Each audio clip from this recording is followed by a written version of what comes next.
ঠান্ডা ঠান্ডা কুল কুল 14ই ফেব্রুয়ারি বউ নয় গার্লফ্রেন্ডকে দেব গোলাপ ফুল। ঠান্ডা ঠান্ডা কুল কুল 14ই ফেব্রুয়ারি বউ নয় গার্লফ্রেন্ডকে দেব গোলাপ ফুল। কিন্তু প্রিয় বন্ধুরা, একটা মনের দুঃখ কি জানেন? আপনাদের সঙ্গে আজ আমি ভার্ব নিয়ে আলোচনা করবো, সেটা ঠিক আছে, কিন্তু আমার মনের দুঃখটা একটু শেয়ার করি। আজ আমার বার্থডে, কিন্তু আমার যে প্রিয় মানুষটি, জীবনসঙ্গিনী, তিনি কিন্তু আজ এখনো পর্যন্ত রাত প্রায় 8টা বাজতে চললো, উইশ করেননি এবং তিনি গিয়েছেন বিয়েতে। তো মাঝে সাঝে এটা মনে হয় যে পৃথিবীতে মনে হয় কেউ সেরমভাবে নিজের বলতে সেরকম কেউ নেই। তবে এটা হচ্ছে বিষয়। ভার্ব সম্পর্কে আজকে আলোচনা করব। ভার্ব কি? ভার্ব মানে হচ্ছে ক্রিয়াপদ, আমরা বাংলাতে জানি। এবং এই ক্রিয়াপদ বলতে কি বোঝায়? কোনো কিছু কাজ করা বা হওয়া। কাজ করা সেটাও বোঝাতে পারে, যেমন আই প্লে মানে আমি খেলি, বা আই ডু মানে আমি করি, আই রাইট মানে আমি লিখি। তাহলে এগুলো কাজ করা বোঝাচ্ছে। বা আই অ্যাম আমি হই, ইউ আর তুমি হও, এই যে হওয়া বোঝাচ্ছে। তাহলে এগুলো যখন বোঝাবে তখন সেটাকে আমরা ভার্ব বলবো। মানে 8টি পার্টস অফ স্পিচের মধ্যে ভার্বের কাজ হলো কোনো কিছু কাজ করা বা হওয়া বোঝানো। তাহলে ভার্ব আমরা মোটামুটি বুঝে গেলাম। এখন এই ভার্বকে অনেকগুলো ভাগে ভাগ করা হয়, মেনলি দুটো ভাগে ভাগ করা হয়। তো আপনারা একটু দেখুন বোর্ডে। তো আমরা যদি এখানে ভার্ব লিখি, ভিই আর বি ভার্ব, তো এই ভার্বকে আমরা মেনলি দুটো ভাগে ভাগ করতে পারি। প্রথমটা হচ্ছে, আপনারা আশা করি দেখতে পাচ্ছেন, এটা হচ্ছে M A I N main, V E R B verb বা প্রধান ক্রিয়াপদ, যেটাকে আমরা প্রিন্সিপাল ভার্বও বলতে পারি। আর একটা হচ্ছে modal auxiliary verb, A U X I L I A R Y, auxiliary verb. Auxiliary verb বা এটাকে আমরা সাহায্যকারী ক্রিয়াপদ বলি। তো মেন ভার্ব অনেকগুলো ভাগে ভাগ করা যেতে পারে বেসিক্যালি। তো তার মধ্যে বেশ কতগুলো হচ্ছে, আপনাদেরকে একটু আমি লিখে দেই। যেমন হচ্ছে transitive verb, T R A N S A T I V, transitive verb, V E R E verb. আর হচ্ছে intransitive verb, I N in, T R A N S A T I V, intransitive verb. তারপর ধরুন finite verb, F I N I T, finite verb, V R E verb. তারপর হচ্ছে non finite verb, non finite verb. এগুলো এই basic এই চারটে হচ্ছে main verb. তাছাড়া আরো কিছু ভার্ব রয়েছে যেগুলো আপনাদেরকে আমি একটু লিখে দিচ্ছি, এবং এগুলো নিয়ে ডিটেলস আমি আলোচনা করব ক্লাসে আজকে। বাকি যেগুলো রয়েছে, যেমন ধরুন ডাইনামিক ভার্ব রয়েছে, D Y N A M I C, dynamic, or action, A C T I O N, action verb, V R V verb. তারপরে যেটা রয়েছে সেটা হচ্ছে stative verb, S T A T I V, stative verb, V E R V verb. তারপরে রয়েছে ধরুন regular verb, R E G U L A R, regular, V E R V verb. তারপরে রয়েছে irregular verb, I R R E G U L A R, irregular, V E R V verb. আরেকটা রয়েছে যেমন reflexive verb, R E F L E X I V E, reflexive verb. আরেকটা রয়েছে ধরুন copulative verb, C O P U L A T I V, copulative verb, V verb. এবং আরেকটা ভার্বের form রয়েছে যেটা হচ্ছে factitive verb, F A C T A T I V E, factitive, V E R V verb. তো প্রিয় বন্ধুরা, এই প্রত্যেকটি ভার্বকে আমরা অপারেশন করব, মানে একদম ডিটেলস জানবো উদাহরণ সহযোগে, কোনো চাপ নেই। এই যেভাবে আপনাদেরকে আমি পুরো বিষয়টা পড়িয়ে দেবো, আশা করি ইন্টারভিউ যে কোনো প্রশ্ন ধরলে আপনারা পেরে যাবেন। এখন এটা থাকলো আমাদের বাম দিকে। আমরা ডান দিকে একটু অক্সিলারি ভার্ব সম্পর্কে জেনে নেই, এদের পরিবার সম্পর্কে জেনে নেই নেক্সট, তারপরে আমরা এগুলো সম্পর্কে জানবো। অক্সিলারি ভার্বকে আমরা দুটি ভাগে ভাগ করতে পারি। একটা হচ্ছে গিয়ে primary auxiliary, primary, P R I M A R Y, primary auxiliary, A U X I L I A R Y, auxiliary verb. আর একটা হচ্ছে modal, M O D L, modal auxiliary, A U X I, modal auxiliary. এখন primary auxiliary verb গুলো কোনগুলো হয়? Mainly primary অক্সিলারিকে আমরা তিনটি ক্যাটাগরিতে ভাগ করতে পারি। একটা হচ্ছে do verb category, do verb category, আর একটা হচ্ছে বি ভার্ব ক্যাটাগরি, আর একটা হচ্ছে হ্যাভ ভার্ব ক্যাটাগরি, তাহলে এগুলো সম্পর্কে আপনাদের একটু জানিয়ে দেই। এই ডু ভার্ব যেগুলো বিভিন্ন ধরনের প্রশ্ন তৈরি করতে সাহায্য করে, যেমন হোয়াট ডু ইউ ডু। তারপরে বি ভার্ব, এই বি ভার্ব যেমন হচ্ছে যে প্রেজেন্ট টেন্সের ক্ষেত্রে অ্যাম, ইজ, আর, এগুলো বি ভার্ব আপনারা জানেন। এটা পাস্ট টেন্সের ক্ষেত্রে হয়ে যাবে ওয়াজ, ওয়্যার, ঠিক আছে। তারপরে হ্যাভ ভার্বের মধ্যে হ্যাজ, হ্যাভ, এগুলো কিন্তু হ্যাভ ভার্বের মধ্যে পড়ছে, আর এগুলো সবই হচ্ছে প্রাইমারি অক্সিলারি। আর মডেল অক্সিলারি কি? মডেল অক্সিলারি হচ্ছে can, could, shall, should, will, would, dare, need, ought to, এগুলো হচ্ছে মডেল অক্সিলারি।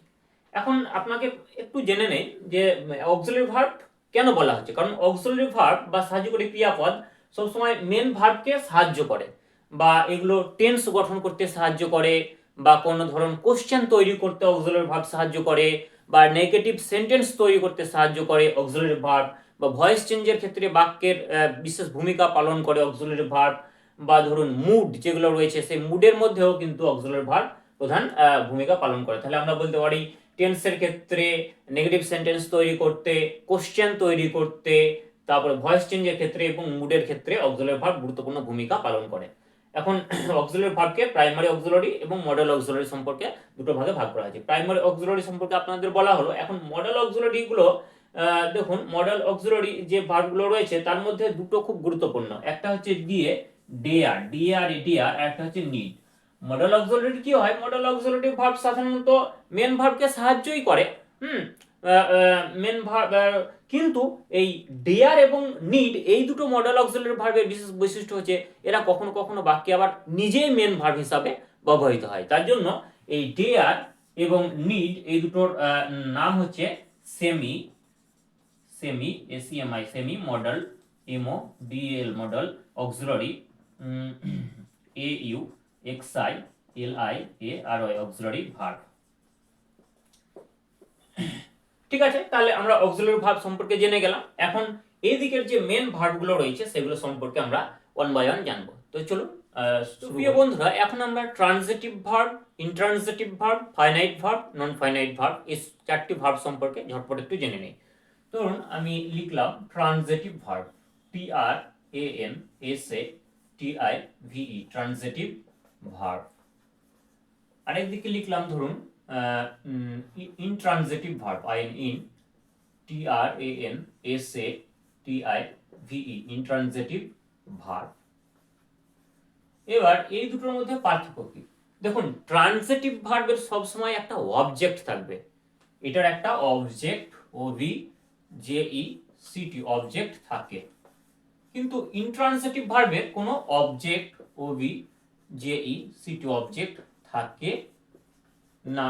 এবার একটা উদাহরণ নিয়ে আপনাদেরকে একটু বুঝিয়ে দেয়। দেখুন, বললাম যে আই ইট রাইস, মানে কি? আমি ভাত খাই। এখানে আইটা ধরুন, এটা আইটা হচ্ছে সাবজেক্ট, ইটটা হচ্ছে ভার্ব, আর রাইস কি খায় না, তো ভার্বকে প্রশ্ন করছি কি দিয়ে, আমি কি খাই? ভাত খাই। তাহলে কি দিয়ে ভার্বকে প্রশ্ন করলে যে উত্তরটা পাওয়া যায় সেটাকে বলা হচ্ছে কর্ম, ইংরেজিতে বলা হচ্ছে অবজেক্ট। অবজেক্ট মানে BJECT, অবজেক্ট মানে এর অবজেক্ট আছে। তাহলে যখন রাইসের ইটের পরে রাইসটা পাচ্ছি, মানে ইটের একটা অবজেক্ট আমরা পাচ্ছি, তখন ইটটা হয়ে যাচ্ছে আমাদের ট্রানজিটিভ ভার্বের উদাহরণ। কিন্তু আমরা যদি এখানে বলি আই ইট, তারপর ফুল স্টপ করে দিলাম, বা ধরুন আই ড্রিঙ্ক, তারপর ফুল স্টপ হয়ে গেল, তাহলে আই ইট, আমি খাই। কি খাই? কোনো অবজেক্ট আছে? নেই। আই ড্রিঙ্ক, আমি পান করি। কি পান করি? কোনো অবজেক্ট আছে? কোনো অবজেক্ট পাওয়া যাচ্ছে? পাওয়া যাচ্ছে না। তাহলে এই যে ভার্ব, সেন্টেন্সের মধ্যে ভার্বের এই ধরনের ব্যবহারকে আমরা ইনট্রানজিটিভ ভার্ব বলতে পারি। এখন দেখুন, ট্রানজিটিভ ভার্বের মধ্যে আরেকটি মজা আছে। ট্রানজিটিভ ভার্বের মধ্যে তো অবজেক্ট থাকবেই, অবশ্যই একটা অবজেক্ট থাকবে, এবং অনেক সময় কি হয়, একটি বাক্যের মধ্যে কোনো সময় একটা অবজেক্ট থাকে, কোনো সময় দুটো অবজেক্ট থাকে, কোনো সময় আবার একটি বাক্যের মধ্যে পরপর তিনটে অবজেক্ট থাকে, ঠিক আছে, যেমন আই গিভ ইউ এ বুক, তাহলে আই গিভ ইউ, ইউ হচ্ছে একটা অবজেক্ট, আবার বুক সেটাও একটা অবজেক্ট। তার জন্য এদের মানে ট্রান্সিটিভ ভার্বের যে অবজেক্ট অনুসারে মানে একটি যদি অবজেক্ট থাকে তাহলে তাকে আমরা বলবো মোনো ট্রান্সিটিভ ভার্ব, আর দুটো অবজেক্ট থাকলে আমরা বলবো ডাই ট্রান্সিটিভ ভার্ব, আর তিনটে যদি অবজেক্ট থাকে তাহলে আমরা বলবো ট্রাই ট্রান্সিটিভ ভার্ব। তাহলে এগুলো গেল আমাদের ট্রান্সিটিভ ভার্ব এবং ইনট্রান্সিটিভ ভার্বের মধ্যে পার্থক্য। এবার আমরা যেটা জানবো সেটা হচ্ছে finite verb, FINIT finite, VERB verb, আর একটা হচ্ছে non finite verb, non FINITE finite verb. দেখুন ফাইনাইট ভার্ব মানে ফ্লেক্সিবল, খুব মানে পরিবর্তন করে নিতে পারে নিজের রূপকে সবসময়, ফাইনাইট ভার্ব। আর নন ফাইনাইট ভার্ব কিন্তু খুব কঠোর, এ কিন্তু নিজের রূপের কোনো পরিবর্তন করবে না, মানে মানে নুংবে তো ভাঙবে না এরকম, মানে নুংবেও না কিন্তু ভাঙবেও না এরকম।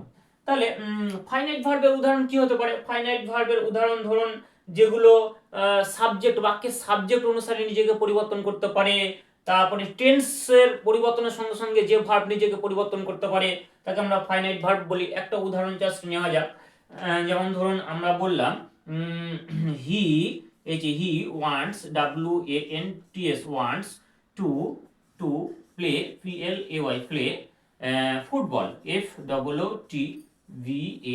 ফুটবল। তারপরে বাক্যে ধরুন বললাম I WANT TO play, PLAY play football, FOOTBALL football. এই দুটো বাক্য যদি আপনারা ভালোভাবে লক্ষ্য করুন তাহলে দেখবেন এখানে হিটা হচ্ছে সাবজেক্ট, পরের বাক্যে আই এটা হচ্ছে সাবজেক্ট। দেখুন প্রথম বাক্যে হি মানে সে, থার্ড পারসন সিঙ্গুলার নাম্বার, তারপরে বাক্যে আই মানে আমি, এটা হচ্ছে ফার্স্ট পারসন সিঙ্গুলার নাম্বার। তাহলে সাবজেক্টের পরিবর্তন হয়ে গেল, দেখুন ভার্বের পরিবর্তন হয়ে গেছে। ওয়ান্স, প্রথমে এখানে ওয়ান্স ছিল, তারপরে বাক্যে হয়ে গেছে ওয়ান্ট, মানে এসটা উঠে গেছে। তাহলে এই ভার্বটা কি সাবজেক্টের পরিবর্তনের সঙ্গে সঙ্গে নিজের রূপ পাল্টাচ্ছে? হ্যাঁ পাল্টাচ্ছে। তাহলে ওয়ান্টস ভার্ব ওয়ান্টস থেকে হয়ে গেল ওয়ান্ট, তাহলে এ কিন্তু সাবজেক্টের পরিবর্তনের সঙ্গে সঙ্গে নিজের রূপটা পাল্টে নিচ্ছে। তার জন্য এই ধরনের ভার্বকে আমরা অবশ্যই ফাইনাইট ভার্ব বলতে পারি।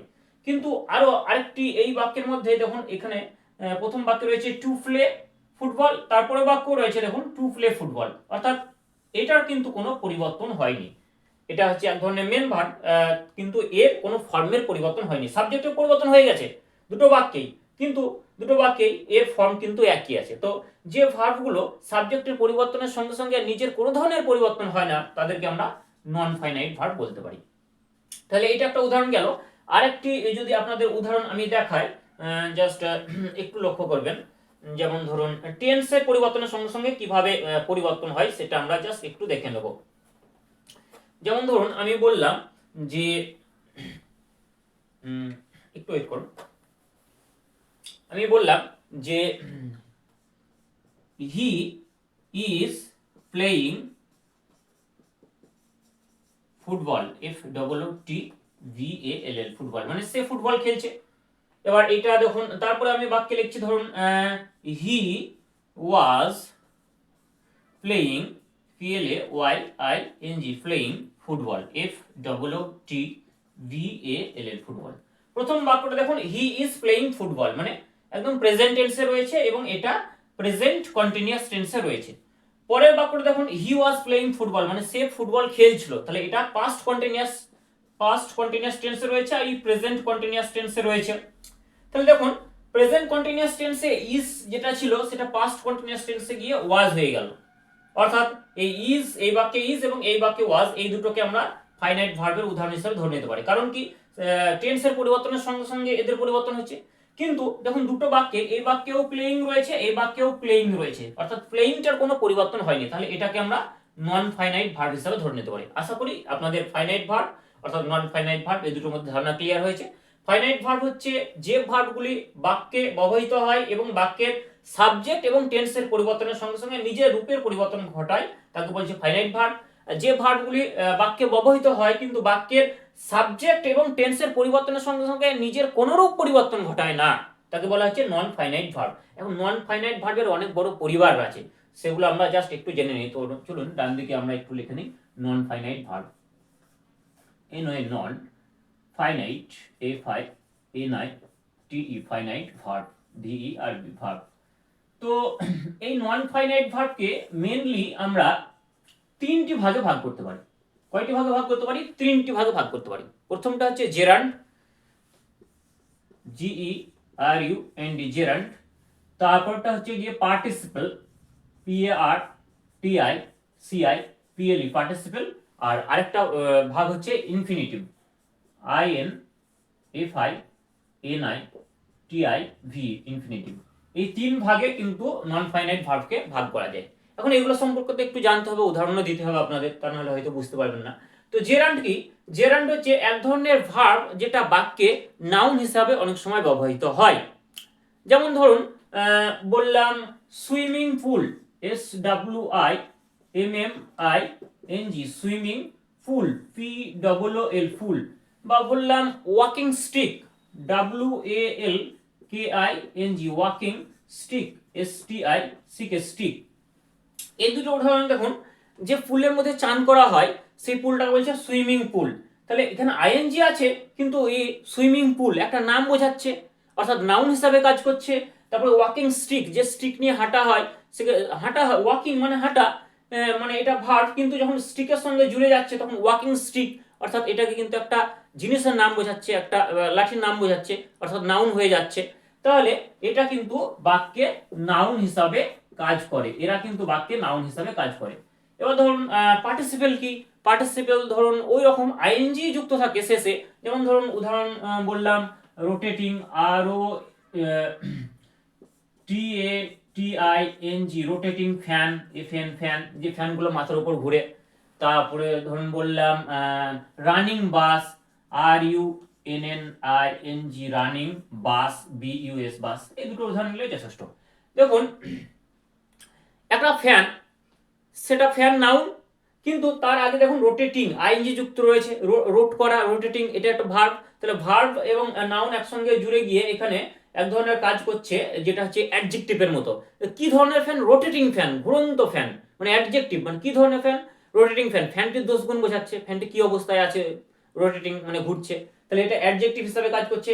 বাস, বাসটা থেমে আছে না ছুটছে? ছুটছে, ছুটন্ত বাস, মানে বাসটার একটা গুণ বোঝাচ্ছে। তাহলে এই ধরনের যখন যে মানে যে নন ফাইনাইট ভার্বগুলো, যে নন ফাইনাইট ভার্বগুলো বাক্যে ব্যবহৃত হয় এবং বাক্যের মধ্যে অ্যাডজেক্টিভের মতো কাজ করে, এই নাউনের মতো কাজ করছিল, এই কিসের মতো কাজ করছে? অ্যাডজেক্টিভ, ADJECTIV, অ্যাডজেক্টিভের মতো কাজ করে, সেগুলোকে বলা হচ্ছে পার্টিসিপেল। এখন অনেক সময় মিক্স করে দেয়, দিয়ে বলে জেরান্ড এবং পার্টিসিপেলের মধ্যে কোনটা জেরান্ড কোনটা পার্টিসিপেল, আপনি খুঁজে বের করুন। দেখুন এটা তো দেখুন সুইমিং পুল ING আছে, ওয়াকিং স্টিক ING আছে, এখানে দেখুন রোটেটিং ফ্যান ING আছে, রানিং বাস ING আছে। তাহলে এবার এই চারটিকে যদি মিশিয়ে দেওয়া হয়, দিয়ে বলা হয় বাছুন, তাহলে আপনি কোনটাকে পার্টিসিপেল বলবেন, কোনটাকে জেরান্ড বলবেন। এটা চেনার একটা খুব সহজ উপায়। দেখুন পার্টিসিপেল কিন্তু খুব কর্মঠ, মানে শক্তিশালী, এ কিন্তু নিজে নিজে কাজ করতে পারে। যেমন ধরুন রোটেটিং ফ্যান, ফ্যানটা কিন্তু নিজে নিজে ঘুরছে, কাজ করছে। তারপর ধরুন রানিং বাস, বাসটা কিন্তু নিজে নিজে ছুটছে, মানে কেউ চালাচ্ছে হয়তো, কিন্তু সে তো নিজেই কাজটা করছে, কারোর দ্বারা হয়তো করছে, কিন্তু সে করছে। তাহলে এই যে ফ্যান এই নাউনটা বা বাস এই নাউনটা, এরা কিন্তু নিজে বা কারোর সাহায্য নিয়ে কোনো কাজ করতে পারছে, তার জন্য এরা হচ্ছে পার্টিসিপেল। কিন্তু এর ক্ষেত্রে দেখুন সুইমিং পুল, তাহলে এই পুলটা এটা একটা নাউন, তারপরে স্টিক বা লাঠি এটা একটা নাউন, কিন্তু এরা কি কোনো কাজ করছে? করছে না। সুইমিং পুল, সুইমিং পুল কোনো কাজ করছে? করছে না। Walking stick, just walking stick, একটা স্টিকের নাম, এখন কোনো গতি বোঝাচ্ছে? বোঝাচ্ছে না। কোনো কাজ বোঝাচ্ছে? কাজ করা বোঝাচ্ছে? কোনো অ্যাকশন বোঝাচ্ছে? বোঝাচ্ছে না। তাহলে যেগুলো শেষে ING যুক্ত থাকবে কিন্তু কোনো অ্যাকশন বোঝাবে না বা কোনো কাজ করা বোঝাবে না, তখন সেটা হবে জেরান্ড, এবং এটা অবশ্যই নাউন হিসাবে কাজ করবে। আর যখন দেখবেন যে যে ভার্বগুলোর শেষে ING যুক্ত থাকবে এবং সেই ভার্বগুলোর দ্বারা নাউন কোনো একটা কাজ করছে বোঝাবে, তখন সেটা হবে পার্টিসিপেল। তাহলে এবং পার্টিসিপেল অ্যাডজেক্টিভ হিসেবে ব্যবহৃত হয়, যেমন রোটেটিং ফ্যান, ফ্যানটার দোষগুণ বোঝাচ্ছে। তারপরে ধরুন রানিং বাস, ছুটন্ত বাস, বাসের একটা দোষগুণ বোঝাচ্ছে, মানে অ্যাডজেক্টিভ হিসেবে কাজ করছে। তাহলে এই জেরান্ড এবং পার্টিসিপেলের মধ্যে ধারণা আশা করি আপনাদের ক্লিয়ার। এখন শেষে যেটা আছে ইনফিনিটিভ, খুবই সহজ। ইনফিনিটিভ বাক্যে সাবজেক্টের কমপ্লিমেন্ট হিসেবে ব্যবহৃত হয়, এবং ইনফিনিটিভ চেনার সব থেকে সহজ উপায় হচ্ছে দেখুন, যে কোনো যখন টু যুক্ত ভার্বের বেস ফর্ম থাকবে তখন সেটাকে আমরা ইনফিনিটিভ হিসেবে ধরবো। যেমন টু রান, টু রান মানে দৌড়ানো, বা টু ধরুন টু ডু মানে করা, ঠিক আছে। তো যখন মেন ভার্বের যে বেস ফর্ম, যেমন রানটা হচ্ছে বেস ফর্ম, ডুটা হচ্ছে বেস ফর্ম, ভার্বের বেস ফর্ম, তো ভার্বের বেস ফর্মের আগে যখন টু যুক্ত থাকবে এবং একসঙ্গে বাক্যে ব্যবহৃত হবে তখন সেগুলোকে আমরা ইনফিনিটিভ হিসেবে ধরে নেব। তাহলে ইনফিনিটিভ চেনার উপায় অবশ্যই ভার্ব থাকবে এবং ভার্বের বেস ফর্মটা থাকবে এবং তার আগে টু যুক্ত হবে। তাহলে এই গেল ইনফিনিটিভের কথা। তো আমরা ট্রান্সিটিভ ভার্ব, ইন্ট্রান্সিটিভ ভার্ব সম্পর্কে জানলাম, তারপর ধরুন finite verb, non finite verb সম্পর্কে জানলাম, এবং নন ফাইনাইট ভার্বের মধ্যে যে ভাগগুলো রয়েছে যেমন হচ্ছে জেরান্ড রয়েছে, পার্টিসিপেল রয়েছে আর ইনফিনিটিভ রয়েছে, এগুলো সম্পর্কে আমরা জেনে নিলাম। তো প্রিয় বন্ধুরা, চলুন এখন আমরা রেগুলার ভার্ব, ইরেগুলার ভার্ব এবং ডাইনামিক ভার্ব আর স্টেটিভ ভার্ব, এই চারটি ভার্ব সম্পর্কে সংক্ষেপে একটু জেনে নেই। দেখুন প্রথমটা হচ্ছে গিয়ে regular verb, REGULAR, regular, VERB verb. এই রেগুলার ভার্বকে আমরা আরেকটি নামে রাখতে পারি, সেটা হচ্ছে week verb, WEAK, week verb, VERB verb. আচ্ছা, রেগুলার ভার্ব কোনগুলো? অনেক ভার্বের শেষে দেখবেন ডি যুক্ত থাকে, ইডি যুক্ত থাকে, ইএন যুক্ত থাকে, টি যুক্ত থাকে, এন যুক্ত থাকে, সেগুলো হচ্ছে সব রেগুলার ভার্ব। মানে রেগুলার ভার্বের শেষে ডি যুক্ত থাকবে, অথবা ইডি, অথবা ইএন, অথবা এন, অথবা টি যুক্ত থাকে। যেমন ধরুন একটি উদাহরণ যেমন বললাম প্লেড, PLAYED, প্লেড, দেখুন ডি যুক্ত আছে। তারপর ধরুন কাট, CUT, কাট, দেখুন শেষে টি যুক্ত আছে। তো এইভাবে আমরা রেগুলার ভার্বগুলোকে চিনতে পারি।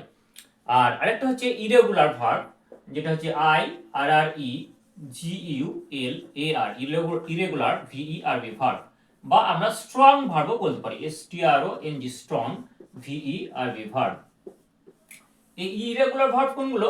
যে ভার্বগুলো দেখবেন যার প্রেজেন্ট টেন্সের একটা ফর্ম রয়েছে, পাস্ট টেন্সের একটা ফর্ম রয়েছে এবং পাস্ট পার্টিসিপেল আর একটা ফর্ম রয়েছে, মানে তিন ধরনের ফর্ম রয়েছে। আমরা যদি এখানে বলি প্রেজেন্ট, PRESENT, প্রেজেন্ট, তারপর ধরুন বললাম পাস্ট, PAST, ফাস্ট, তারপরে বললাম past, PAST, fast, participle, PARTICIPLE, participle form. এই তিন ধরনের ফর্ম পাওয়া যায় ইরেগুলার ভার্বে। যেমন একটা উদাহরণ ধরুন নিলাম আমরা গো, তাহলে গো প্রেজেন্ট টেন্সে হচ্ছে গো, তাহলে এটা পাস্ট টেন্সে কি হবে আপনারা জানেন, ওয়েন্ট, আর পাস্ট পার্টিসিপল হবে গন, GONE, গান, গো ওয়েন্ট গান। তারপর ধরুন ডু নিলাম, ডু, তারপর ধরুন ডিড, তারপর ধরুন ডান, DONE, ডান। তো এই ধরনের ভার্ব গুলোকে বলা হচ্ছে ইরেগুলার ভার্ব বা স্ট্রং ভার্ব আমরা বলতে পারি, ঠিক আছে, যাদের প্রেজেন্ট ফর্ম হয়, পাস্ট ফর্ম হয় এবং পাস্ট পার্টিসিপল ফর্ম হয় বেশিরভাগ ক্ষেত্রে। তো এটা গেল আমাদের রেগুলার ভার্ব, ইরেগুলার ভার্ব। এবার আমরা আসবো যে ডাইনামিক ভার্ব এবং স্ট্যাটিক ভার্ব কি। তো এখানে আমরা লিখছি দেখুন ডাইনামিক, DYNAMIC, ডাইনামিক, অথবা অ্যাকশন, ACTION, অ্যাকশন ভার্ব। এই ডাইনামিক বা অ্যাকশন ভার্ব কি? ডাইনামিক ভার্ব বা অ্যাকশন ভার্ব তাকে বলা হয় যে ভার্ব কোনো কাজ করা বোঝায়, সরাসরি কোনো কাজ করা বোঝায়। যেমন ধরুন আমি বললাম যে the dog, DH dog, runs, RUNS, runs, fast, FAST, fast. মানে দ্য ডগ এটা হচ্ছে আমাদের সাবজেক্ট, বাক্যের সাবজেক্ট, এবং এটা হচ্ছে নাউন। হ্যাঁ, তাহলে এই সাবজেক্টটা কি করছে? ডগটা রান করছে, অর্থাৎ দৌড়াচ্ছে। তাহলে দৌড়ানো একটা ফিজিক্যাল একটা মানে যে কাজ করা বোঝাচ্ছে, শারীরিকভাবে একটা শ্রম দেওয়া বোঝাচ্ছে, বা কোনো একটা কাজ করা বোঝাচ্ছে। রান করা মানে অ্যাকশন বোঝাচ্ছে, একটা অ্যাকশন করছে। তাহলে রান মানে দৌড়ানো। তাহলে এক্ষেত্রে এই রান, এই ভার্বটা হবে অবশ্যই অ্যাকশন ভার্ব, অ্যাকশন ভার্ব, বা একে আমরা ডাইনামিক ভার্বও বলতে পারি। তারপর ধরুন আরো সহজ উদাহরণ হয়, যেমন I play football, FOOTBALL, football. তাহলে প্লে মানে খেলা করা, এটাও তো একটা অ্যাকশন বোঝাচ্ছে, কোনো কাজ করা বোঝাচ্ছে, অ্যাকশন বোঝাচ্ছে। তাহলে এই প্লেটাও হবে গিয়ে অ্যাকশন ভার্ব বা ডাইনামিক ভার্ব। এখন আরেকটি ভার্ব রয়েছে যেটা হচ্ছে stative verb, STATIV, stative, VERB verb. Stative verb খুব মজার জিনিস। স্ট্যাটিভ ভার্ব কি, যে ভার্ব কোনো কিছু হওয়া বা কোনো কিছুর অবস্থা বোঝায়, মানে কোনো অ্যাকশন বোঝাবে না, সরাসরি কোনো কাজ করবে না, সে কোনো কিছু হবে, হওয়া বোঝাবে, যেমন আমি হই, আই অ্যাম মানে হওয়া, বা কোনো কিছুর অবস্থান বোঝাবে, তখন সেটা হবে স্ট্যাটিভ ভার্ব। এবং এই স্ট্যাটিক ভার্বকে আমরা অনেকগুলো ভাগে ভাগ করতে পারি, অনেকগুলো টাইপ রয়েছে, type 1, type 2, type 3, type 4, type 5, এগুলো রয়েছে। তো সেগুলো সম্পর্কে আমরা একটু জেনে নেব।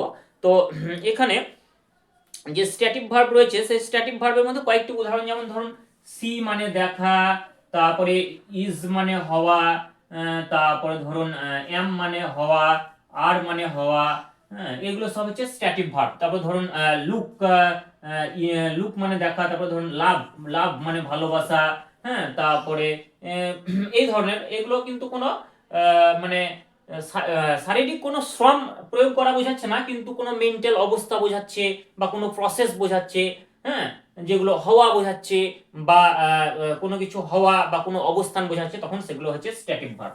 তো চলুন এখন আমরা এই স্ট্যাটিক ভার্বের যে 5টি টাইপ রয়েছে, প্রতিটি টাইপ সম্পর্কে জেনে নেব এবং তার উদাহরণগুলো সম্পর্কে জেনে নেব। টাইপ 1, প্রথম আমরা হেডিং করছি static verb, STATIV, static verb, VERB verb. Static ভার্বের টাইপগুলো হচ্ছে TYPE, টাইপ 1।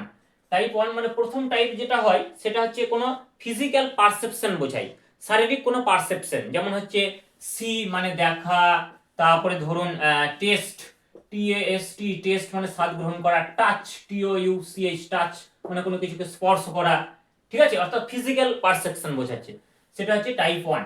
নেক্সট হচ্ছে টাইপ 2।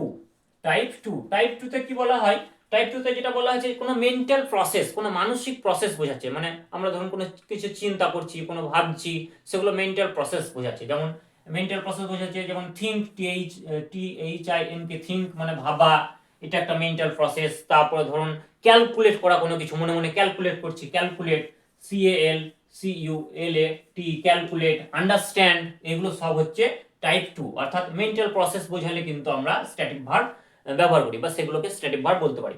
আর কোন ক্ষেত্রে হয়, আর ধরুন ইমোশনাল স্টেট, মনের কোনো ইমোশনাল স্টেট, মানে কাউকে লাভ মানে ভালোবাসছি, কাউকে ঘৃণা করছি, হেট মানে ঘৃণা করছি, এই যে ইমোশনাল স্টেটগুলো বোঝাচ্ছে মনের, তো মেন্টাল বা ইমোশনাল স্টেট যখন বোঝাবে তখন সেটাকে আমরা টাইপ 3 বলবো। তো টাইপ 3 তে ইমোশনাল স্টেট বোঝালে, যেমন যে ভার্বগুলো, যেমন হচ্ছে লাভ, LOV লাভ, তারপরে হেট, HAT হেট, এগুলো হচ্ছে সব স্ট্যাটিক ভার্বের উদাহরণ। কারণ স্ট্যাটিক ভার্ব মানেই তো বলেছি যে ডাইরেক্ট কোনো কাজ করবে না, কিন্তু কোনো কিছু হওয়া বা কোনো কিছুর অবস্থা বোঝাবে, মানসিক অবস্থা হতে পারে বা কোনো কিছু হওয়া বোঝাতে পারে, ঠিক আছে। তাহলে টাইপ 3 হলো। এখন টাইপ 4 যেটা হচ্ছে রিলেশনশিপ যদি বোঝায়, টাইপ 4 এ কি হচ্ছে, রিলেশন যদি বোঝায়, কারোর সঙ্গে কারোর সম্পর্ক যদি বোঝায়, যেমন ধরুন ম্যারি করা মানে বিবাহ, এটা একটা রিলেশন বোঝাচ্ছে, তাহলে ম্যারি, MARRY, ম্যারি, তাহলে I Mary him, sorry I marry her, আমি তাকে বিবাহ করি। তো এই যে ম্যারি, বিবাহ করা, কোনো সম্পর্ক বোঝাচ্ছে, তাহলে এগুলো কিন্তু একটা সম্পর্ক বোঝাচ্ছে, মানে একটা অবস্থার বোঝাচ্ছে, তখন ডাইরেক্ট কোনো অ্যাকশন বোঝাচ্ছে না। তো এটা হচ্ছে স্ট্যাটিক ভার্ব। নেক্সট আরেকটা হচ্ছে যে পজেশন যদি বোঝায়, মানে অধিকার বোঝায় কোনো কিছু, টাইপ 3, সরি টাইপ 5, টাইপ 5 যদি কোনো পসেশন বোঝায়, অধিকার বোঝায়, যেমন এটা আমার অধিকারে, যেমন হ্যাজ, হ্যাভ, এগুলো তো অধিকার বোঝাচ্ছে, তাহলে এগুলো হবে হ্যাজ, তারপরে হ্যাভ, এগুলো হচ্ছে স্ট্যাটিক ভার্বের উদাহরণ। যেমন আই হ্যাভ এ পেন, আমার একটি পেন আছে, হি হ্যাজ এ বুক, তার একটি বই আছে, তাহলে হ্যাজ হ্যাভের দ্বারা কারোর অধিকারে থাকা বা পজিটিভনেস বোঝাচ্ছে, ঠিক আছে। নেক্সট টাইপ 5 হলো। টাইপ 6 এবার পাবো আমরা। টাইপ 6 মানে 6 নম্বর টাইপটা কি, 6 নম্বর টাইপে যেখানে বলা হচ্ছে লাস্ট টাইপ, এটা হচ্ছে এক্সিস্টেন্স বোঝায়, অর্থাৎ কোনো কিছুর অবস্থা বোঝায়, এক্সিস্টেন্স মানে অবস্থা বোঝায়। যেমন ধরুন আমি হই একজন বালক, আই অ্যাম এ বয়, তাহলে অ্যাম, তারপরে ইজ, তারপরে আর, তারপরে ওয়াজ, তারপরে ওয়্যার, এগুলো সব এক্সিস্টেন্স বোঝাচ্ছে এবং এগুলো স্ট্যাটিক ভার্বের উদাহরণ। কারণ অ্যাম, ইজ, আর, ওয়াজ, ওয়্যার দ্বারা ডাইরেক্ট কোনো তো অ্যাকশন বোঝাচ্ছে না, ডাইরেক্ট কোনো তো কাজ করা বোঝাচ্ছে না, ঠিক আছে। তাহলে এগুলো সব আমরা স্ট্যাটিক ভার্বের টাইপ সম্পর্কে জানলাম। 6 ধরনের টাইপ, আপনাদের যদি জিজ্ঞাসা করে জাস্ট এগুলো একটু বলে দেবেন, তাহলেই হয়ে যাবে। এখন আমরা আরো 2 ধরনের ভার্ব সম্পর্কে জানবো, যেটা হচ্ছে ফ্যাক্টেটিভ ভার্ব সম্পর্কে জানবো, আর একটা হবে রিফ্লেক্সিভ ভার্ব সম্পর্কে জানবো। তো reflexive verb REFLEXIV, reflexive verb VERB verb, খুব মজার জিনিস। রিফ্লেক্সিভ ভার্ব খুব মজার জিনিস। আপনারা জানেন যে রিফ্লেক্সিভ প্রোনাউন হয়, অর্থাৎ যেমন my self, your self, him self, her self, এগুলো হচ্ছে রিফ্লেক্সিভ প্রোনাউন। তো রিফ্লেক্সিভ প্রোনাউনের আগে যে ভার্বগুলো ব্যবহৃত হয় সেই ভার্বগুলোকে বলা হচ্ছে রিফ্লেক্সিভ ভার্ব। যেমন একটা উদাহরণ নিচ্ছি, যেমন she smile, SMILE, smiles, herself, HERSELF, herself, মানে সে নিজের প্রতি হেসেছিল বা নিজে নিজেই হেসেছিল। তাহলে এই যে স্মাইলস, স্মাইল এটা তো একটা ভার্ব, এটা ভার্ব, কিন্তু তার পরে কি আছে দেখুন, হারসেলফ। এই হারসেলফ একটা reflexive pronoun, REFLEXIV, reflexive pronoun, PRONOUN pronoun. তো রিফ্লেক্সিভ প্রোনাউনের আগে যে ভার্বটি বসছে বাক্যে সেটাকে আমরা রিফ্লেক্সিভ ভার্ব বলছি। যেমন আরেকটি উদাহরণ, যেমন আমি বলতে পারি যে I do it myself, MYSCLF, মানে আই ডু ইট মাইসেলফ, মানে আমি নিজে এটা করেছিলাম। দেখুন মাইসেলফ, ইয়োরসেলফ, হারসেলফ, হিমসেলফ, এগুলো সবই হচ্ছে রিফ্লেক্সিভ প্রোনাউন। তাহলে মাইসেলফটা হচ্ছে রিফ্লেক্সিভ প্রোনাউন। এখন এই রিফ্লেক্সিভ প্রোনাউনের আগে যে ভার্ব রয়েছে দেখুন, সেটা হচ্ছে ডু। তাহলে ডু ভার্বটা এখানে কিন্তু আমরা রিফ্লেক্সিভ ভার্ব হিসেবে ধরে নিতে পারি। হয়ে গেল। এবার আপনাদের আমি আরেকটা উদাহরণ, আরেকটা টাইপ সম্পর্কে জানবো, যেটা হচ্ছে খুব ভালো একটা টাইপ, যেটা হচ্ছে ফ্যাক্টেটিভ ভার্ব। অনেকেই জিজ্ঞেস করে যে ফ্যাক্টেটিভ ভার্ব কি, বা ফ্যাক্টেটিভ ভার্বের কয়েকগুলি উদাহরণ দিন। তো এটা তো জেনে যেতেই হবে, সহজ, খুব সহজ। Factitive verb, FACTATIV, factitive verb, VERB verb. Factitive verb কি হয়, ধরুন কোনো বাক্য বা ইংরাজি একটা সেন্টেন্স, সেই সেন্টেন্সে ধরুন একটা সাবজেক্ট থাকবে, একটা ভার্ব থাকবে, একটা অবজেক্ট থাকবে। যেমন ধরুন বললাম আই হ্যাভ এ বুক। খুব সিম্পল একটা সেন্টেন্স নিয়েছি। আইটা হচ্ছে আমি কাজ করছি, এটা হচ্ছে সাবজেক্ট, আর এ বুক একটি বই, এটা বাদ দেন, বুক মানে বই, এটা হচ্ছে অবজেক্ট, আর এটা হচ্ছে ভার্ব। তো এই ধরনের যে সেন্টেন্সগুলো থাকে সেই সেন্টেন্সে দেখুন অবজেক্ট কিন্তু একটি রয়েছে, এবং একটি অবজেক্ট থাকার সঙ্গে সঙ্গে এর কিন্তু সেন্স, মানে বাক্যের যে অর্থ বা সেন্স, সেটা কমপ্লিট হয়ে যাচ্ছে। আই হ্যাভ এ বুক, আমার একটি বই আছে, আর তো কিছু বলার নেই, সেন্স কমপ্লিট এই বাক্যের। কিন্তু আমি যদি আপনাকে আরেকটি সেন্টেন্স দেই যে আই মেড হিম, দিয়ে ধরুন ফুল স্টপ করে দিলাম, আই মেড হিম, আমি তাকে তৈরি করেছিলাম, বা দে মেড হিম, তারা তাকে তৈরি করেছিল। তারপরে এবার প্রশ্নে যাচ্ছে কি তৈরি করেছিল। দেখুন আই, এটা তো একটা সাবজেক্ট, সাবজেক্ট আছে। হিম, এটা তো অবজেক্ট, হ্যাঁ অবজেক্ট আছে। মেড, এটা ভার্ব, হ্যাঁ ভার্ব আছে, কোনো সমস্যা নেই, সাবজেক্ট আছে, ভার্ব আছে, অবজেক্ট আছে।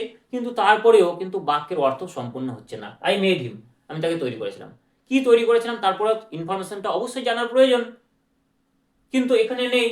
তাহলে এই বাক্যটা কি সম্পূর্ণ হচ্ছে, সেন্স সম্পূর্ণ হচ্ছে না। তখন কি হয়, তখন এই যে হিম একটা অবজেক্ট রয়েছে, তারপরেও আরেকটা অবজেক্ট টাইপের একটা আনতে হয়, যেটাকে আমরা কমপ্লিকেশন বলছি, হ্যাঁ, তো কমপ্লিমেন্ট বলছি। তো সেটা কি হবে, ধরুন এখানে আমি বলে দিলাম I made him president, PRECIDENT, president বা ক্যাপ্টেন। তাহলে আমি তাকে ক্যাপ্টেন তৈরি করেছিলাম, বা আমি তাকে প্রেসিডেন্ট তৈরি করেছিলাম। যে এই যে প্রেসিডেন্ট বা ক্যাপ্টেন, এইটা যে কমপ্লিমেন্টটা আসলো, তার ফলে পুরো বাক্যের যে অর্থ সেটা সম্পূর্ণ হলো। তাহলে এই যে প্রেসিডেন্ট, এটা কিন্তু একটা কমপ্লিমেন্ট, COMPLEMENT, কমপ্লিমেন্ট, হ্যাঁ। তো এটা সাবজেক্টকেও মডিফাই করছে, হ্যাঁ। তো এটা হচ্ছে এক ধরনের কমপ্লিমেন্ট। তাহলে আমরা ফ্যাক্টেটিভ ভার্ব কাকে বলবো, ফ্যাক্টেটিভ ভার্ব তাকে বলবো যে যে ভার্বগুলির একটি সাবজেক্ট থাকা সত্ত্বেও যখন অর্থ সম্পূর্ণ হয় না, এবং সেই অর্থ সম্পূর্ণ করার জন্য একটি কমপ্লিমেন্টের প্রয়োজন হয়, তখন সেটাকে বলা হচ্ছে ফ্যাক্টেটিভ ভার্ব। অর্থাৎ ফ্যাক্টেটিভ ভার্বে একটা অবজেক্ট থাকবে এবং অবশ্যই একটা কমপ্লিমেন্ট থাকবে, যে কোনো কমপ্লিমেন্ট, ঠিক আছে। তো এটা হচ্ছে গিয়ে ফ্যাক্টেটিভ ভার্ব। আশা করি আপনারা বুঝতে পারলেন। এবার আরো দুই একটা টাইপ রয়েছে, সেগুলো আমরা একটু জেনে নেব, চলুন। প্রিয় বন্ধুরা, এখন খুব ইন্টারেস্টিং আর একটা টাইপ সম্পর্কে আমরা জানবো, সেটা হচ্ছে কপিউলেটিভ ভার্ব। অনেকেই জিজ্ঞেস করে যে কপিউলেটিভ ভার্ব কি। তো কপিউলেটিভ ভার্বের আরেকটি নাম হচ্ছে লিঙ্কিং ভার্ব। তো চলুন আমরা একটু জেনে নিই copulative verb. C O PULATIVE, copulative or linking, LINKING, linking verb, VERB verb. আশা করি আপনারা দেখতে পাচ্ছেন। তো কপিউলেটিভ ভার্ব বা লিঙ্কিং ভার্ব খুব ইন্টারেস্টিং এক ধরনের ভার্ব, যেটা নাম ধরে বোঝা যাচ্ছে। লিঙ্কিং মানে লিঙ্ক করা, মানে জুড়ে দেওয়া। এবার প্রশ্ন হচ্ছে কার সঙ্গে কাকে জুড়ে দেয়। কোনো বাক্যের যে সাবজেক্ট, সেই সাবজেক্টের সঙ্গে প্রেডিকেটকে জুড়ে দেয়, অথবা কোনো সাবজেক্টের সঙ্গে কোনো ফ্রেজকে জুড়ে দেয়, অথবা কোনো সাবজেক্টের সঙ্গে কোনো পার্টিসিপেলকে যখন জুড়ে দেয়, তখন সেই ভার্বটিকে আমরা বলছি কপিউলেটিভ ভার্ব বা লিঙ্কিং ভার্ব। তাহলে লিঙ্কিং ভার্বের ফাংশন কি হবে? সাবজেক্টের সঙ্গে কাকে জুড়ে? প্রেডিকেটকে, PREDICAT, প্রেডিকেটকে অ্যাড করে দেয়, জুড়ে দেয়। অথবা সাবজেক্টের সঙ্গে কাকে জুড়ে দেয়? সাবজেক্টের সঙ্গে ফ্রেজকে জুড়ে দেয়, PHRAS, ফ্রেজ। এই ফ্রেজটা নাউন ফ্রেজ হতে পারে, অ্যাডজেক্টিভ ফ্রেজ হতে পারে, অ্যাডভার্বিয়াল ফ্রেজ হতে পারে, যে কোনো ধরনের ফ্রেজকে জুড়ে দেয়। তারপর ধরুন আবার কি হয়, সাবজেক্টের সঙ্গে আবার কাকে জুড়ে দেয়? পার্টিসিপেলকে জুড়ে দেয়।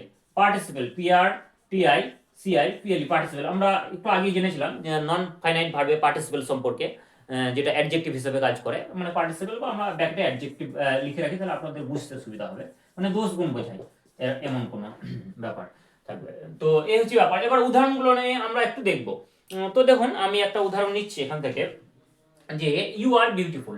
প্রথম উদাহরণটা নিচ্ছি, 1 নম্বর উদাহরণ, যে you are beautiful, BEAUTIFUL, beautiful. মানে তুমি খুব সুন্দর, বা তুমি হও সুন্দর, তুমি হও সুন্দর। তাহলে ইউটা কি? ইউটা হচ্ছে সাবজেক্ট আমাদের, ইউটা হচ্ছে সাবজেক্ট। আর বিউটিফুল এটা ধরুন এক ধরনের মানে গুণ বোঝাচ্ছে কোনো কিছুর, হ্যাঁ, বা অ্যাডজেক্টিভ বোঝাচ্ছে। এটা কিন্তু একটা অ্যাডজেক্টিভ বোঝাচ্ছে, অ্যাডজেক্টিভ। বিউটিফুল তো আপনারা জানেন, ADJECTIV, অ্যাডজেক্টিভ।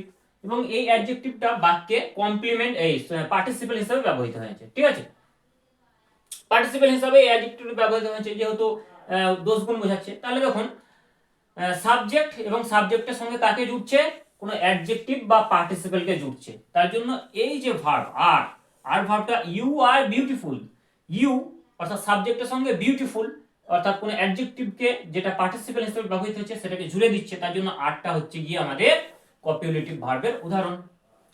দ্বিতীয় আরেকটি সেন্টেন্স আমি নিচ্ছি, যেমন ধরুন you are a girl, you are a girl, GIRL, girl. দেখুন ইউটা কি? ইউটা হচ্ছে সাবজেক্ট, আর এ গার্লকে একসঙ্গে বলা হচ্ছে নাউন ফ্রেজ। এটা একটা নাউন ফ্রেজ, হ্যাঁ, ইউ আর এ গার্ল, এটা হচ্ছে নাউন ফ্রেজ, বা এটাকে আমরা অবজেক্টও বলতে পারি, বা এটাকে আমরা প্রেডিকেট হিসেবেও ধরতে পারি। তাহলে যখন জুড়ে দিচ্ছে সাবজেক্টের সঙ্গে কোনো নাউন ফ্রেজকে, তখন সেই ভার্বটাকে, এখানে আর ভার্বটা জুড়ে দিচ্ছে, তার জন্য আর ভার্বটাও কিন্তু এখানে কপিউলেটিভ ভার্বে হয়ে গেল। বা হি ইজ এ গার্ল, তাহলে এখানে ইজ থাকলে ইজটা কিন্তু কপিউলেটিভ ভার্ব হয়ে যেত। আরেকটা উদাহরণ আমি নিচ্ছি জাস্ট, যেখানে বলা হচ্ছে যে ইউ আর, বা হি বললাম, he is in the room, সে রুমের মধ্যে আছে। হি এটা তো সাবজেক্ট, এটা সাবজেক্ট পেলাম। আর ইন দা রুম, দেখুন এটা তো একটা ফ্রেজ, মানে একসঙ্গে ব্যবহৃত হচ্ছে ইন দা রুম। তাহলে যেহেতু ইন একটা প্রিপোজিশন, তার জন্য এই ফ্রেজটার নাম হচ্ছে prepositional phrase, PREPOSITIONAL, prepositional phrase, PHRAS, phrase. যেহেতু ইন রয়েছে, তার জন্য এই ইন দা রুম এটা হচ্ছে প্রিপোজিশনাল ফ্রেজ, বা আমরা ফ্রেজ হিসাবে ধরতে পারি। তাহলে ফ্রেজের সঙ্গে subject plus phrase, PHRAS, phrase. তাহলে সাবজেক্ট এবং ফ্রেজকে কে জুড়ছে? ইজ, এই ভার্বটা জুড়ছে। তার জন্য এই ইজ ভার্বটাকে আমরা কপিউলেটিভ ভার্ব বা লিঙ্কিং ভার্ব বলছি, কারণ লিঙ্ক করে দিচ্ছে। তো কপিউলেটিভ ভার্ব বা লিঙ্কিং ভার্বের কাজই হলো সাবজেক্টের সঙ্গে প্রেডিকেটকে জুড়ে দেওয়া, সাবজেক্টের সঙ্গে কোনো ফ্রেজকে জুড়ে দেওয়া, অথবা সাবজেক্টের সঙ্গে পার্টিসিপেলকে জুড়ে দেওয়া, যে পার্টিসিপেলটা অ্যাডজেক্টিভ হতে পারে। তো এই হচ্ছে ব্যাপার। আশা করি আপনারা পুরো বিষয়টা ক্লিয়ার বুঝে নিয়েছেন। এবার ভার্বের যে বিভিন্ন ধরনের ফর্ম হয়, ধরুন ভার্বের বেস ফর্ম, ভার্বের প্রেজেন্ট ফর্ম, ভার্বের পাস্ট ফর্ম, ভার্বের পাস্ট পার্টিসিপেল ফর্ম, ভার্বের থার্ড পারসন সিঙ্গুলার ফর্ম, সেগুলো আমরা জাস্ট একটু ছকের সাহায্যে দেখে নেবো, তাহলে আজকের ক্লাস আমাদের কমপ্লিট হয়ে যাবে। তো চলুন সেটা একটু দেখি। প্রিয় বন্ধুরা, এখন খুবই গুরুত্বপূর্ণ যে বিষয়টা আমরা জানতে চলেছি সেটা হচ্ছে একটা ভার্বের কত ধরনের ফর্ম হয়। একটা ভার্বের বহু ধরনের ফর্ম হয়, যেমন ধরুন ইনফিনিটিভ ফর্ম হয়, বেস ফর্ম হয়, প্রেজেন্ট ফর্ম হয়, পাস্ট ফর্ম হয়, পাস্ট পার্টিসিপেল ফর্ম হয়, কন্টিনিউয়াস ফর্ম হয় এবং থার্ড পারসন সিঙ্গুলার ফর্ম হয়। মানে 1 2 3 4 5 6 7, মেনলি 7 ধরনের ভার্বের ফর্ম হয় একটি ভার্বের। এটা অনেকেই হয়তো জানতেন না আগে, তো জেনে রাখুন। ভার্বের বেস ফর্ম মানে হচ্ছে যেখান থেকে ভার্বটা তৈরি হচ্ছে, যেটাকে আমরা ভিএফ মানে হচ্ছে ভার্বের বেস, বিতে বেস, এফ এ ফর্ম বলতে পারি। ভিভিএফ মানে ভার্বের বেস ফর্ম, মানে যেখান থেকে বেস তৈরি হয়। যেমন কোনো কিছু একটা দালান বা বাড়ি তৈরি করতে যেমন তার বেসটা তৈরি করতে যেমন দরকার, পিলার তৈরি করতে হয় বা বেস তৈরি করতে একটা মেঝের, সেই বেস যেটার উপর দিয়ে পুরো বিল্ডিংটা তৈরি হয়, সেরকম কোনো ভার্বের উৎপত্তি যেখান থেকে হচ্ছে, এবং ভার্বের যে মূল ফর্ম, প্রধান যে ফর্ম বা প্রথম যে ফর্ম, সেটাকে আমরা বেস ফর্ম বলতে পারি। যেমন ধরুন একটা উদাহরণ আমরা নিতে পারি, যেমন ধরুন বললাম গো, তাহলে গো এটা হচ্ছে বেস ফর্ম। আর এদিকে বাঁ দিকে রয়েছে দেখুন ইনফিনিটিভ ফর্ম। ইনফিনিটিভ আমরা জানি যখন ভার্বের বেস ফর্মের আগে টু যুক্ত হয় তখন সেটাকে ইনফিনিটিভ বলে। মানে ইনফিনিটিভটা কি হবে, টু যুক্ত ভার্বের বিতে base F A form, BF, to যুক্ত ভিভিএফ, অর্থাৎ টু যুক্ত ভার্বের বেস ফর্ম। তাহলে গো এটা যদি ভার্বের কোনো একটা ভার্ব, ধরুন গো, এই ভার্বটা নিলাম এবং গো ভার্বের বেস ফর্ম গোই। এবার এই গো ভার্বটাকে যদি আমরা ইনফিনিটিভ ফর্মে নিয়ে যাই তাহলে আমরা কিভাবে নিয়ে যাব, গোর আগে আমরা টু যোগ করব, তাহলে টু গো, তাহলে টু যুক্ত গো বা টু গো, এটা হয়ে গেল ইনফিনিটিভ ফর্ম। এখন প্রেজেন্ট ফর্ম কি, গো এর প্রেজেন্ট ফর্ম তো গো, প্রেজেন্ট টেন্সে গোকে আমরা কি বলবো, গো বলবো। কিন্তু যখন কোনো সাবজেক্ট ধরুন থার্ড পারসন সিঙ্গুলার নাম্বার হয়, যেমন একটা উদাহরণ আমি দিচ্ছি, যেমন আই গো টু স্কুল, মানে আমি বিদ্যালয়ে যাই, তাহলে আইটা হচ্ছে ফার্স্ট পারসন। আবার ধরুন বললাম হি গোস টু স্কুল, এবার দেখুন হিটা হচ্ছে কিন্তু আমি, আমরা, আমাদের ফার্স্ট পারসন, তুমি, তোমরা, তোমাদের সেকেন্ড পারসন, সে, তাহারা, তাহাদের, রাম, শ্যাম, যদু, মধু কোনো নাম বোঝালেন তখন সেগুলো হচ্ছে থার্ড পারসন, মানে he third person, she third person. তাহলে হিটা হচ্ছে থার্ড পারসন এবং হি একজনকে বোঝাচ্ছে মানে সিঙ্গুলার, তাহলে এটা হচ্ছে থার্ড পারসন এবং সেই সঙ্গে সিঙ্গুলার। তাহলে থার্ড পারসন সিঙ্গুলার যদি হয় সাবজেক্ট, তাহলে এই সাবজেক্টটা যখন থার্ড পারসন সিঙ্গুলার হচ্ছে তখন তারপরে যে ভার্ব থাকছে সেই ভার্বের সঙ্গে দেখুন ইএস যুক্ত হচ্ছে, ঠিক আছে। তো সেরকম এখানে গো ছিল, তো প্রেজেন্ট টেন্সের ক্ষেত্রে গোই হয়েছে, কিন্তু যখন এটা সাবজেক্টটা থার্ড পারসন সিঙ্গুলার নাম্বার হয়ে যাবে তখন গোটা হয়ে যাবে গোস, মানে এই ঘরটাতে আমরা চলে আসছি। তখন থার্ড পারসন লেখা আছে সিঙ্গুলার ফর্ম, তাহলে ভার্বের থার্ড পারসন সিঙ্গুলার ফর্ম, তাহলে গো ভার্বের থার্ড পারসন সিঙ্গুলার ফর্ম আমরা কি পেলাম, গোস। তাহলে গোসটা কোন ঘরে বসবে, এই ঘরে বসবে, জিওএস গোস। মানে সাবজেক্ট যদি থার্ড পারসন হয় তাহলে, এবং সিঙ্গুলার নাম্বার হতে হবে, প্লুরাল নাম্বার হলে হবে না। তাহলে সাবজেক্ট যদি থার্ড পারসন এবং সিঙ্গুলার নাম্বার হয় তখন মেন ভার্ব বা মেন ভার্বের যে বেস ফর্ম সেই বেস ফর্মের সঙ্গে ইএস যোগ হয়ে যায়, নিয়ে গো থেকে গোস হয়ে গেল সম্ভবত বেশিরভাগ ক্ষেত্রে। আর প্রেজেন্ট এর ক্ষেত্রে গো থেকে গো হলো। এবার পাস্ট টেন্স ক্ষেত্রে আমরা জানি গো এর পাস্ট টেন্স কি, ওয়েন্ট, সিম্পল। আর পাস্ট পার্টিসিপল গো, ওয়েন্ট, গান, তাহলে গানটা হচ্ছে পাস্ট পার্টিসিপল, জিওএনই গান। এবার কন্টিনিউয়াস টেন্সে কি হয়, আমরা কন্টিনিউয়াস টেন্সে জানি যে ভার্বের যে বেস ফর্ম থাকে তার সঙ্গে আইএনজি যুক্ত করি, তাহলে গো, তার সঙ্গে যদি আইএনজি যুক্ত করি তাহলে গোয়িং হবে, Jio I N G, going, মানে হচ্ছে ভার্বের বেস ফর্ম যুক্ত আইএনজি, এটা সূত্র, ঠিক আছে। ভার্বের বেস ফর্মের সঙ্গে আইএনজি যুক্ত করলে কন্টিনিউয়াস ফর্ম হয়ে যাবে। এবার গো তো হলো, এবার অন্য আমরা যদি আরেকটি উদাহরণ নিয়ে নিই, যেমন ধরুন এখানে উদাহরণ নিচ্ছি বি ভার্ব বা ডু নিচ্ছি, ধরুন ডু, তাহলে ডু যদি হয় তাহলে তার ইনফিনিটিভ হবে টু ডু, হয়ে গেল। এবার ডু এর প্রেজেন্ট ফর্ম কি, ডু এর প্রেজেন্ট ফর্ম হচ্ছে ডু, তারপর ডু এর পাস্ট ফর্ম কি, ডু ডিড, ডু এর পাস্ট ফর্ম হচ্ছে ডিড, পাস্ট পার্টিসিপল কি ডু ডিড ডান, ডান হচ্ছে পাস্ট পার্টিসিপল DON ডান। তারপরে কন্টিনিউয়াস ফর্ম কি হবে, বেস ফর্মের সঙ্গে আইএনজি, বেস ফর্ম কি হচ্ছে ডু, ডুটা হচ্ছে বেস ফর্ম, তার সঙ্গে আইএনজি যোগ করতে পারেন ডুইং, DOING ডুইং। আর ধরুন থার্ড পারসন সিঙ্গুলার নাম্বার যদি হয় তাহলে ডু সঙ্গে DES যোগ করবো ডাজ, ডুর সঙ্গে ইএস যোগ করলাম তাহলে ডাজ, তাহলে এটা হয়ে গেল থার্ড পারসন সিঙ্গুলার ফর্ম। কিন্তু আরেকটি খুব গুরুত্বপূর্ণ ভার্ব রয়েছে যার বেস ফর্ম আপনারা 90% ভুল করবেন, সেটা হচ্ছে খুব ভালোভাবে লক্ষ্য করুন বি। খুব মজার এটা কিন্তু বি, খুব মানে গুরুত্বপূর্ণ ভার্ব যেটা হচ্ছে বি ভার্বের বেস ফর্ম কি? বি ভার্বের বেস ফর্ম হবে টু বি, মানে বির আগে আমরা টু বসিয়ে দেবো। ইনফিনিটিভ ফর্ম মানে বেস ফর্ম যা থাকবে তার আগে টু বসিয়ে দেবো, চোখ বুঝে একদম সঠিক হয়ে যাবে। তাহলে এটা আমাদের হয়ে গেল। এবার যদি আমরা প্রেজেন্ট ফর্মে যাই, বি ভার্বের প্রেজেন্ট ফর্মে, তাহলে প্রেজেন্ট ফর্মে আবার পাস্ট ফর্ম রয়েছে, তাহলে প্রেজেন্ট ফর্মে গিয়ে কি হবে, যেমন বি, বির মধ্যে থাকে তো এম ইজ আর এগুলো ভরা থাকে, তাহলে প্রেজেন্ট ফর্মে ধরুন আমরা লিখলাম এম আর ধরুন লিখলাম আর। এবার আপনারা বলবেন যে ইজটা স্যার কেন লিখলেন না এখানে, কারণ ইজটা এখানে না লেখার কারণ আছে, আমি একটু পরে বোঝাচ্ছি। তাহলে ধরুন এবার ধরুন এইটা হয়ে গেল আমাদের প্রেজেন্ট ফর্ম, তাহলে বি এর প্রেজেন্ট ফর্ম হচ্ছে এম আর আর।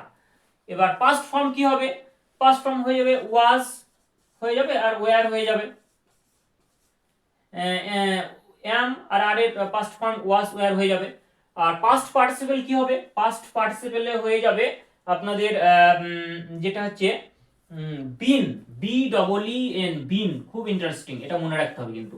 তাহলে বি ভার্বের যদি ধরা হয় আপনাকে যে বি ভার্ব, এই বি ভার্বের পাস্ট পার্টিসিপল ফর্ম কি, বিন হবে, BEEN বিন। আর বি ভার্বের কন্টিনিউয়াস ফর্ম কি না, তো আমরা জানি যে ভার্বের বেস ফর্ম যেমন বি, তার সঙ্গে আইএনজি যোগ করে দিলাম, BING বিং, তাহলে কন্টিনিউয়াস ফর্ম হয়ে গেল। এখন থার্ড পারসন সিঙ্গুলার ফর্ম কোনটা হবে, তাহলে এখানে ধরুন দেখুন আমরা ইজটা কিন্তু এখানে জিজ্ঞাসা চিহ্ন দিয়ে রেখেছি, লিখিনি, এই ইজটাই হবে কিন্তু থার্ড পারসন সিঙ্গুলার ফর্ম, তার জন্য ইজটাকে আমরা এখান থেকে বাদ দেবো, দিয়ে আমরা এখানে নিয়ে যাব। এবার ইজটা স্যার কেন থার্ড পারসন সিঙ্গুলার ফর্ম হলো, তাহলে একটা উদাহরণ নেওয়া যাক। ধরুন এখানে আমরা বলছি, যেমন ধরুন বললাম হি ইজ এ বয়, তাহলে এখানে এই ইজটা কোথা থেকে আসছে, এই ইজটার যে মাদার সে হচ্ছে বি, এটা বি ভার্বের একটা ফর্ম হচ্ছে ইজ, তাহলে বি ভার্বের কোন ফর্ম, বি ভার্বের আগে দেখুন যে সাবজেক্ট রয়েছে হি, এটা কিন্তু থার্ড পারসন, এটা কিন্তু থার্ড পারসন এবং সিঙ্গুলার নাম্বার, তাহলে থার্ড পারসন সিঙ্গুলার নাম্বারের পর যে ভার্বের রূপটা নিচ্ছি সেটাকে আমরা বলা হচ্ছে থার্ড পারসন সিঙ্গুলার ফর্ম, তাহলে ইজটা হচ্ছে বি ভার্বের থার্ড পারসন সিঙ্গুলার ফর্ম, তার জন্য ইজটাকে আমরা এই ঘরে বসাচ্ছি। ঠিক আছে, এখানে কিন্তু আরও হবে না, থার্ড পারসন সিঙ্গুলার ফর্মে কিন্তু আর হবে না যেহেতু প্লুরাল হয়ে যাচ্ছে, আর এমও হবে না, কারণ এম কখন বসে, আই এর পরে এম বসে, মানে আই কি, আই তো থার্ড পারসন নয়, থার্ড পারসন নয়, আই হচ্ছে ফার্স্ট পারসন, তাহলে ফার্স্ট পারসনের পরে কিন্তু আমরা কি আই এর পর ইজ বসাতে পারবো, আই ইজ এরম হয় না, আই এম হয়, তাহলে ওই কারণে হবে না ওটা। তাহলে আশা করি আপনারা বুঝতে পারলেন যে বি ভার্ব এর বেস্ট ফর্ম হচ্ছে বি ভার্ব, এবং বি ভার্বের ইনফিনিটিভ ফর্ম হচ্ছে টু বি ভার্ব, এবং বি ভার্বের প্রেজেন্ট ফর্ম হচ্ছে এম আর আর, ইজটা হবে না কারণ ইজটা হচ্ছে বি ভার্বের থার্ড পারসন সিঙ্গুলার ফর্ম, তার জন্য এই ঘরে লিখেছি। বাকি থাকলো বি ভার্বের পাস্ট ফর্ম ওয়াজ অথবা ওয়্যার, আর বি ভার্বের পাস্ট পার্টিসিপল ফর্ম বিন, এটা খুব ইম্পর্টেন্ট মনে রাখবেন, আর বি ভার্বের কন্টিনিউয়াস ফর্ম হচ্ছে বি তার সঙ্গে আইএনজি, মানে ভার্বের বেস ফর্ম তার সঙ্গে আইএনজি, বি যুক্ত আইএনজি সমান বিং। তো এই হলো পুরো ব্যাপার। তো প্রিয় বন্ধুরা, যদি ক্লাসটি ভালো লাগে অবশ্যই আপনারা একটু লাইক করে দেবেন, এবং চ্যানেলে প্রথম হলে অবশ্যই চ্যানেলকে সাবস্ক্রাইব করবেন, এবং রিকোয়েস্ট রইল আন্তরিকভাবে আপনাদের কাছে। আর ভিডিওটা যদি ভালো লাগে তাহলে যারা মাধ্যমিকে পরীক্ষা দেবে স্টুডেন্টস বা এইচএসএস স্টুডেন্টস, বা ধরুন যারা কম্পিটিটিভ এক্সাম দিচ্ছে এবং ভার্ব সম্পর্কে একটা ডিটেলস কনসেপ্ট চাই পুরো, তো এই ভিডিওটায় পুরো ডিটেলস কনসেপ্ট আমি দিয়েছি যতটা পেরেছি, আমার নলেজে যতটা রয়েছে, বা আমি আমার শিক্ষক মহাশয়দের কাছ থেকে যতটা শিখেছি পুরোটাই আমি আপনাদের সামনে ব্যাখ্যা করার চেষ্টা করলাম। যদি ভালো লাগে অবশ্যই একটা লাইক করে দেবেন, ভিডিওটি শেয়ার করবেন, এবং চ্যানেলে প্রথম হলে সাবস্ক্রাইব করবেন। প্রত্যেকে ভালো থাকবেন, সুস্থ থাকবেন।